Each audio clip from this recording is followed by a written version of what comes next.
Hey everyone, it is Kelsey Bowler filling in for Beverly Hallberg. Welcome to She Thinks, a podcast from the Independent Women's Forum where we talk with women, sometimes men, about the policy issues that impact you and the people you care about most. Today, I'm joined by Stephen Miller, former senior advisor and White House director of speech writing to President Donald Trump.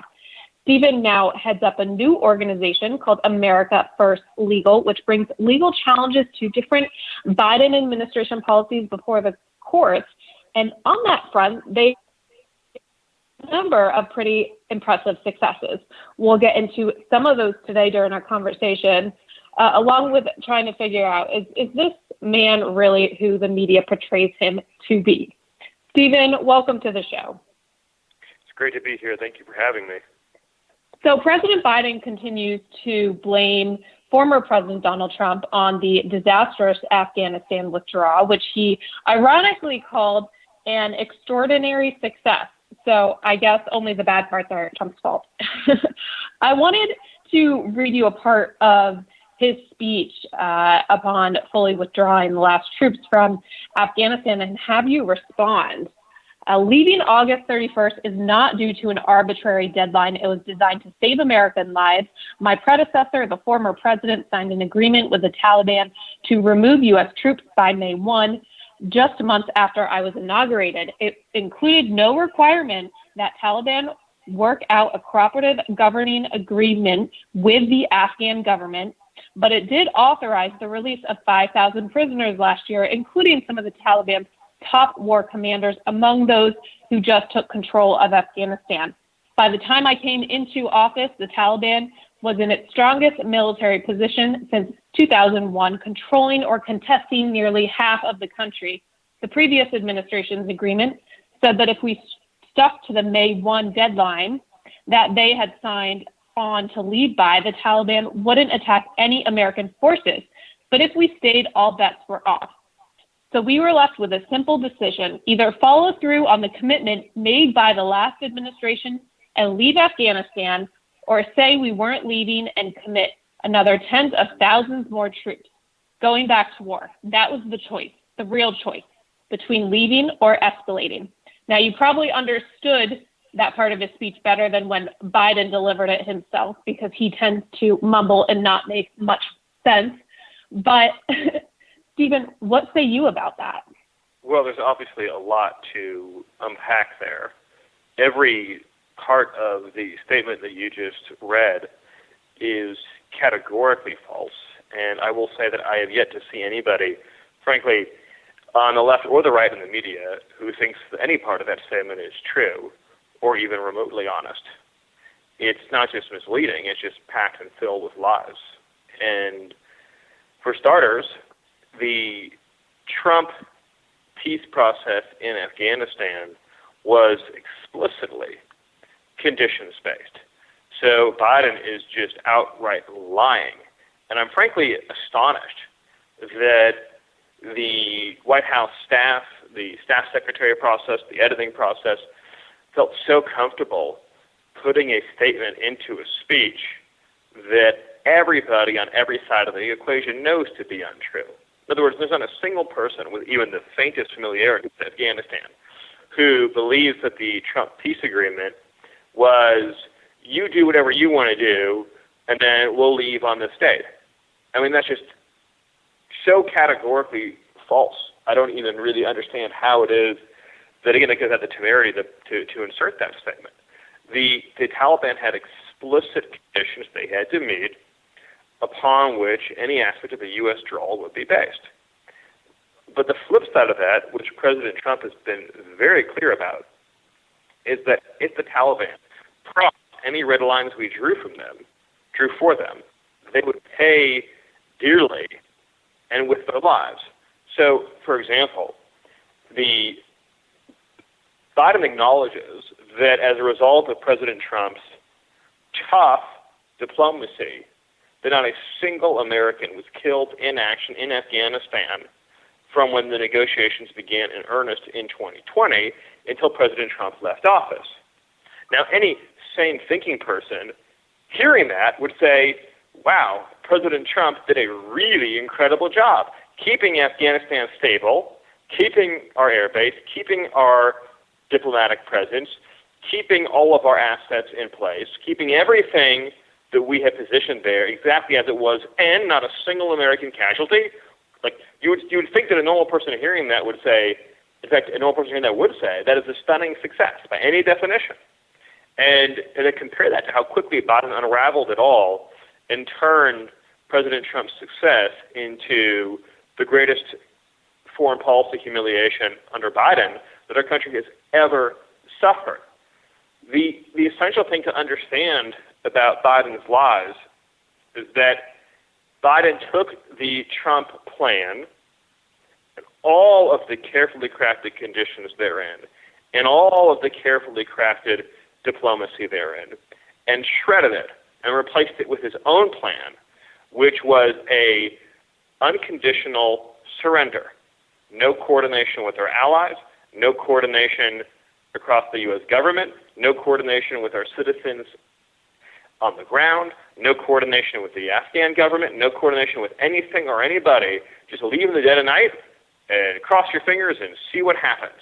And of course, we know what happened, which is that Afghanistan fell in 11 days and all of our citizens were stranded behind enemy lines.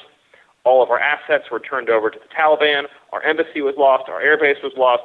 And it was just one debacle, one strategic defeat, one embarrassment after the other. President Trump understood that the Taliban could be influenced by American strength. In other words, that if serious threats, credible threats were made, that if you do this, if you violate this, if you commit this act, then we will bomb you, or we will kill you, or we will find you, that would influence their behavior, combine them with the other side of saying that if you follow these guidance and you follow these directions, then we'll do this. And Biden completely and utterly abandoned that framework, completely and utterly abandoned the whole idea of peace through strength, and instead thought you could get peace through radical weakness, which evinces how little understanding he has of the Taliban, how little understanding he has of how extremist militants operate in this world, in the real world. In his fantasy world, in the fantasy world of Blinken and the fantasy world of Sullivan, putting out a tweet from the State Department urging the Taliban to respect human rights or to form an inclusive government will influence their behavior. I mean, at any step along this process, Biden had an off-ramp to end America's humiliation and strategic defeat. I mean, at any point, even as they were marching towards Kabul, so the leadership is now all out in the open. They're not hiding. They're there. They're all heading towards Kabul. Biden could have easily said at any one of these junctures, but take that juncture as just one example. He could have easily said, if you get within this many feet of our airbase, this many feet of our embassy, this many feet of the airport, if you touch any citizen, if you touch any national of the United States of America, or you touch anyone else that we deem to be a priority, or issue any threats of any kind, then we will decapitate your leadership. And they wouldn't have done anything. We would never had to have surrendered any single one of our assets in Kabul. That was just at that late development, just at that very late stage. So at every step along the way, in the choice between the right decision and the stupid decision, Biden made the stupid decision. And it cost America more than we can even begin to fathom. So, in closing, the whole speech is a lie, and Biden is a liar. Frankly, he's been an inveterate liar and a habitual liar for his entire half-century in public service. Right, and there's a number of other topics I want to move on to, but very briefly, I have to give you the opportunity to address this one specific allegation in the portion of the speech I just read, where Biden said the Trump negotiation deal did authorize the release of 5,000 prisoners last year, including some of the Taliban's top war commanders, among those who just took control of Afghanistan. This was shocking to me because it really foreshadowed the entire strategy of the Biden administration to lay the groundwork to blame Trump for this for years to come, because we all saw those videos of the thousands of the most hardened terrorists being released from prison before these evacuations had been safely executed. But somehow this was Trump's fault. Yeah, I mean, it's just a complete and total evasion by Biden. Before Biden came into office, there were no threats against our people. The situation was secure and stable, and the Taliban understood, again, not to cross any red lines. The degree of incompetence that the Biden administration has demonstrated defies description. And now, under Biden, of course, hardened terrorists are being released right and left and entering the country right and left. But again, if Biden had just stuck with the Trump plan, we wouldn't even be having this conversation. But at every step along the way, even within the context of his failed decision-making, he had the chance to make better decisions, and he didn't do it. Again, I mean, the most important of which is that the evacuation of our citizens occurred subsequent to the evacuation of our troops. In other words, he took all the troops out, then Afghanistan fell, the Afghanistan government fell, and then we tried to evacuate our citizens. I mean, how stupid do you have to be? There's no other word to describe it. And then stupid has now turned into betrayal because he broke his promise, the essential duty of the commander-in-chief, and left our citizens on the field of battle, which is unforgivable. You can never get past that. You can never get around that. So all the lies in his speech, which we don't have nearly enough time to get through, all of the fantasies and this alternate reality that he's constructed that we don't have time to get through, are all important. But at the end of the day, the simplest point to make is that Biden executed the single most incompetent withdrawal in the history of withdrawals. And as a result of that, our citizens have been stranded in Afghanistan, which, again, is unforgivable. It is just imbecility, just rank imbecility and lies for weeks now before the entire world, watching our prestige, watching our honor, watching our legacy, watching our standing in the world melt away like snow in July. That's what's happening. And no amount of lies, evasions, diversions, misdirections, and misstatements from Biden will ever undo what he has done to our country and its citizens. Your organization, America First Legal, recently filed Freedom of Information Act request for information related to this withdrawal, including information about the safety and security, vetting, and screenings of evacuees. Can you tell us more about what you're pursuing, and will this ultimately help to hold anybody accountable for what happened? Well, I sure hope that it does. We're pursuing an OIG, or Office of Inspector General, request to determine the decision-making process that went into each of the various debacles that we've discussed so far in the Biden unconditional surrender plan. And in particular, we want to look at the extent to which political appointees interfered in military security decisions, right? Like abandoning Bagram Air Base, which is one of the most inexplicable decisions in this whole never-ending train wreck. If we had carried out the evacuation, in other words, as I mentioned earlier, it wasn't one error or two errors or three errors or four errors or five errors. It was every single decision at every single juncture was wrong. And if we had kept all of the bad and all of the terrible decisions, but we had at least kept Bagram, think about how much safer that evacuation would have been. Think about how much more controlled that evacuation would have been. Instead, we're carrying out an evacuation where people are getting trampled to death. People are suffering from severe heat exhaustion, severe dehydration, and it's an almost impossible to secure site where everybody's crammed together, making it, of course, an extremely vulnerable target for terrorist attack. So how were these decisions made? Because clearly, again, Biden is lying when he said the military wanted him to close Bagram. That is a lie.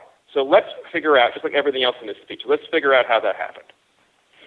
And then the other part of the request is, which you alluded to, is a Freedom of Information Act request to get to the bottom of the radical lack of vetting that is occurring with Afghan nationals who have been evacuated largely at random from Afghanistan. So I also want to shift gears, but sort of, I guess, on the topic of vetting at our southern border, which of course is a topic you know much about. There's little to no vetting down there, and of course this is all happening in the midst of a global pandemic. So I want to get your take on how COVID-19 factors into border security and what your organization is also involved regarding a lawsuit on this front. Yes, well, the greatest super spreader event on planet Earth right now is the U.S. southern border. And it's depleting medical resources in Texas. It's depleting medical resources elsewhere in the country. It is spreading the Delta variant and will inevitably spread other variants into the country as well, too. It is a perfect epidemiological storm for the spread of virus, the spread of illness, and the spread and the incubation of variants. So this is really the ultimate man-made public health catastrophe playing out on our southern border. And as for vetting, there is no vetting. The illegal immigrants show up and they get released. There's no vetting. The entire immigration procedure, lawful immigration procedure, is predicated on the idea that you apply for from your home country and you go through a vetting process with the State Department prior to entering. Now, historically, that process has been far laxer than it should have been, and under the Trump administration, all of those loopholes were plugged and closed, especially with respect to terrorism and national security. Biden, of course, has once again ripped off the guardrails and then, more than that, widened the lane for unvetted entry to an extent never before realized in our history as a country. But yes, with respect to the southern border, it's a public health nightmare, and there is no vetting, so it's a public safety nightmare as well, too. And my organization is outside counsel for the state of Texas. America First Legal is outside counsel for the state of Texas in its lawsuit against the Biden administration for COVID catch and release along the southwest border. It's really striking to me the mandates coming down and the advice being handed down by the CDC and the Biden administration regarding to COVID-19 and the lack of any of these policies applying to the border. I do want to mention that IWF has been running a safe border petition that our listeners can take just a moment to sign online, demanding that the Biden administration applies these COVID requirements and screenings to everyone equally and fairly, including those at the border. But Stephen, give us an idea, some perspective on the actual numbers we're talking about here. I mean, is it even possible to be properly screening and quarantining every single person who's coming across the border when compared to if you fly into the United States from another country? You know, you do have mandatory testing and you are supposed to quarantine if you test positive, but that doesn't seem to be happening down there. No, not even close. You know, we're averaging between 7,000 to 8,000 apprehensions a day. The Border Patrol doesn't have the resources. Frankly, no nation on earth has the resources to quarantine for 2 weeks 8,000 people every day, right? I mean, just do the math on that one. And then, of course, what would happen under such a large volume of people is they'd all cross-infect each other, and then it would just be, which is what is happening, I should note. They cross-infect each other, and then so the disease just spreads further and further and further through the migrant population. The only way to be able to even have an effective quarantine regime, if you even wanted to, would be to expel most arrivals so that the numbers were manageable to the point where if you even wanted to quarantine people, you could, right? So if that was even to be part of your approach, you would have to expel the vast majority of people who are arriving so that you then have enough space to quarantine the remainder. Of course, the easy thing to do would just be to return everybody, which is what was done under the Trump administration. Right. And sticking to the topic of immigration, I did want to ask you about one of the policies that I believe was one of the driving factors you were so villainized by the media, and that is the quote-unquote child separation policy that occurred under the Trump administration. I want to let all our listeners know you actually recently joined Megyn Kelly's podcast, and you took a lot of time really breaking down the intricacies of that policy. And one of my big takeaways was there's just such a misunderstanding and misrepresentation of what actually occurred during that time. And there's very few people who have the background and knowledge, such as yourself, to really communicate that type of information. And I guess this kind of leads me to like my big wrap up end question, which I know we don't have time to break down everything about the child separation policy, and our listeners can go listen to that Megyn Kelly interview with you. I thought it was a wonderful explanation. But again, you have been so villainized. Just to give our listeners an idea, you've been called everything from a white nationalist advocate by Vanity Fair to an immigration hypocrite by actually your uncle in Politico. And yet you continue to face the media, you continue to debate and be challenged and stand up for your beliefs. What do you make of these personal attacks, and why do you continue putting yourself out there when you probably could have a pretty lucrative career just going behind the scenes for good? Well, a lot to unpack in that question. I'll try as best I am able. I think that the simplest point is that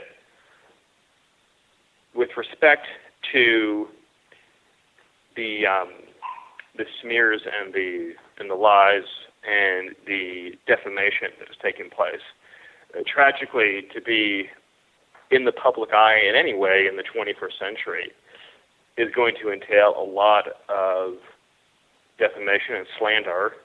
That the fact that it's commonplace doesn't make it any less odious or any less deplorable. And of course, if you are somebody that advocates strongly for America First principles, then the media will reserve a special level of venom and hatred for you. But the important point to always remember, and I would encourage everyone in your audience to understand, is that if you stand for decency and justice and equality and civil rights, public safety, the Constitution, and you do so with integrity and with constancy and with devotion to country, then it's just tragically priced into the equation that some very unstable people and some very unwell people are going to say very repugnant and very libelous things about you. But you will rest very easy, very comfortably, knowing that you did right by your country and countrymen. At the end of the day, that's what really matters. And, a small handful of angry, entitled, bitter DC elites with the keyboard, they're gonna say terrible lies. But at the end of the day, there is such a vast, tiny, minuscule minority of the American population, so out of touch, so extreme in their beliefs, so hateful in their thought process, and also so profoundly unhappy. People who are consumed with hate, of course, always unhappy, and so my critics, being so consumed, are, of course, quite unhappy people. With respect to the policy issues that you raised, I would just say, because there's so much intricacy there that we don't have time to get into, and perhaps we can schedule another time, that as a starting point, the United States government has never had a child separation policy. What the United States government has always had, long before President Trump and long after President Trump presumably will continue to have, is a policy that people who are incarcerated for federal crimes, and also is true in the state context as well too, are housed in correctional facilities without their children present. And this has always been the case. So if you were charged with an immigration crime by the Biden administration, and you went to a Department of Justice correctional facility, then by definition your children would not be placed in that setting with you.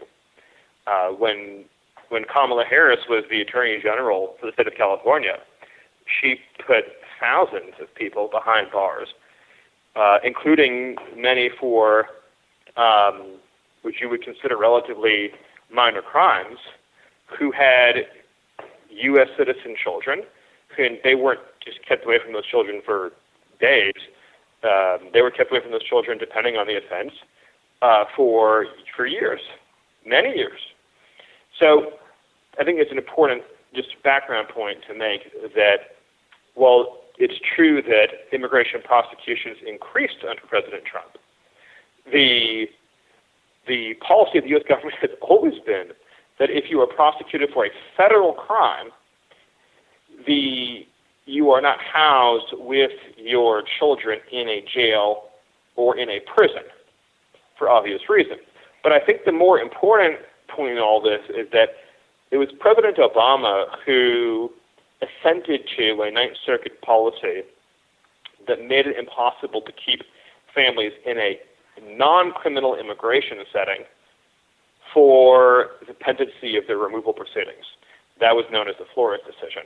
And so, in other words, Jay Johnson got an unfavorable ruling from the Ninth Circuit. They declined quite consciously to appeal that ruling to the Supreme Court, locking in the Flores ruling, which meant that if a family immigrates to the country illegally, that they can't be held together through the pendency of a civil immigration removal proceeding. That created an industry of child smuggling. It created a particularly heartbreaking phenomenon, which are fake families. And we had to have Homeland Security investigations set up shop on the border.